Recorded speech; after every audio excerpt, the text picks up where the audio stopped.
welcome back to Osmio channel. So hari ini saya akan bawakan sebuah kisah seram ya. Kalau dia pendek saya akan tambah, don't worry, untuk malam Jumat ini untuk menghibur Anda ya. Sebelum kita mulakan video kali ini, jangan lupa untuk subscribe dan like channel ini karena subscribe itu sangat berharga bagi saya. And yeah guys, without any further ado, let's get into the story. Kisah yang pertama ini adalah cerita horor malam Jumat yang menyeramkan. Pengalaman bertemu kuntilanak di jalan sepi. Jangan cerita ada. So ini kebetulan cerita juga dari malam Jumat Kliwon ya guys. Sama pada hari ini.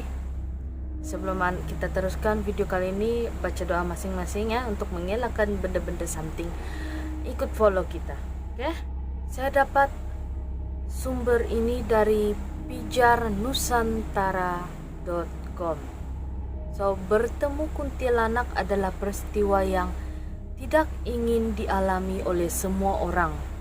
Sebab kuntilanak memiliki wajah yang sangat menakutkan dan pandangan matanya sangat menakutkan. Bagi yang belum pernah nampak, kamu berdoalah agar tidak dinampakkan ya. Seperti cerita horor malam Jumat yang dirasakan teman saya, ceritanya cukup membuat merinding. Bagaimana tidak, selama 3 malam berturut-turut dia bertemu makhluk tidak kasat mata yang mirip kuntilanak. Dia menceritakan kalau kejadian itu terjadi seminggu yang lalu. Ceritanya dia mendapatkan tugas dari kantornya hingga mengharuskan lembur dan pulang tengah malam ke rumah. Setelah laporan selesai di kantornya, ia pun pulang tepat jam 12 semalam menggunakan sepeda motor metiknya. Sepeda motor kalau sekarang maksudnya motorcycle lah ya. Kemudian setibanya di jalan tanjakan yang tidak jauh lagi dari rumahnya, ia melihat sosok berbaju putih yang kusut. Rambutnya terurai ke depan, matanya melotot melihat teman saya dan berjalan sendiri. Teman saya pun langsung menancapkan gas agar tidak diganggu oleh sosok berbaju putih yang kusut itu. Tapi sayang, meskipun teman saya sudah tertancap gas, sosok baju putih itu masih saja mengganggu dia. So bagaimana tidak, sosok berbaju putih itu tiba-tiba langsung menghalang jalan teman saya. Sampai hampir jatuh teman saya. Itu karena dari saking terkejutnya dia dengan kemunculan sosok berbaju putih yang menyeberang dengan perlahan. Teman saya sudah menduga kalau yang menyeberang itu adalah makhluk gaib. Tadi dia lihat di tanjakan. Kan sama seperti di awalnya, rambutnya terurai di depan dan jalannya menunduk. Teman saya tidak bisa bergerak. Ia hanya memerhatikan sosok berbaju putih serupa kuntilanak itu selesai menyeberang. Bau yang tercium jangan ditanya lagi, karena sangat aneh baunya. Seperti bau gosong yang coba mengerti untuk macam bau mayat. Kalau yang belum menghidungnya, kamu tanya yang bekerja di bilik mayat. So esok harinya tepat pada malam Selasa, teman saya lagi-lagi harus pulang tengah malam. Pengalaman semalam masih membekas dalam diri teman saya. Nah, sekarang ia malah harus pulang malam lagi. Teman saya akhirnya memutuskan untuk pulang di jalan yang lain, karena jalan yang lain bisa dilewat olehnya dan dikhawatirkan ada sosok baju putih serupa kuntilanak seperti semalam. Setelah berpikir panjang, teman saya menguntungkan niatnya. Dia tetap memilih jalan pulang seperti semalam. Karena jalan yang lain diduga lebih angker, berdasarkan cerita dari warga sekitar. Saat melintasi di jalan semalam, ternyata sosok baju putih serupa kuntilanak itu tidak ada. Dan jalan tanjakan pun tidak menampakkan aura negatif atau aura yang angker.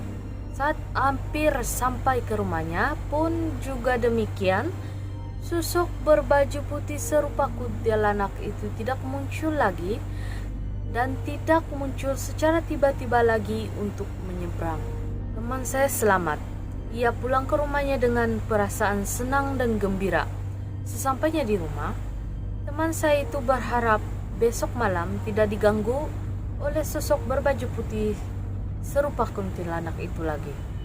Besok malamnya, tepat pada malam Rabu, perasaannya tiba-tiba tidak enak lagi. Lagi saat hendak pulang dari kantornya. Ia khawatir akan bertemu dengan sosok baju putih kuntilanak itu lagi. Tapi karena mengingatkan istri dan kedua anaknya yang menunggu di rumah, teman saya itu tetap memutuskan untuk pulang. Jalan yang ia pilih sama seperti kemarin, agar sosok baju putih serupa kuntilanak itu tidak muncul lagi. Teman saya pun menghidupkan lampu sorot sepeda motornya. Selama perjalanan, teman saya sembari melihat kiri dan kanan untuk memastikan bahwa sosok itu tidak muncul lagi dalam pandangannya. Ketika melihat ke arah depan, teman saya terkejut. Sosok baju putih itu yang tidak ia lihat di samping kiri dan kanan ternyata sekarang ada di depan dia. Sosok baju putih itu serupa kuntilanak itu sama halnya seperti hari pertama. Ia menyeberang dengan perlahan dan teman saya itu hampir saja menabraknya. Untuk rem sepeda motornya itu kuat ya. Kalau tidak kuat cengkram dia, mungkin lama sudah dia melanggar benda itu. Lagi-lagi teman saya itu membiarkan sosok baju putih serupa kuntilanak itu menyeberang sampai selesai. Teman saya pun hanya diam melihat sosok itu menyeberang jalan tersebut. Saat teman saya itu memperhatikan sosok berbaju putih serupa kuntilanak itu menyeberang, tiba-tiba sosok itu menunjuk kepada teman saya. Teman saya sangat jelas melihat wajah sosok baju putih itu.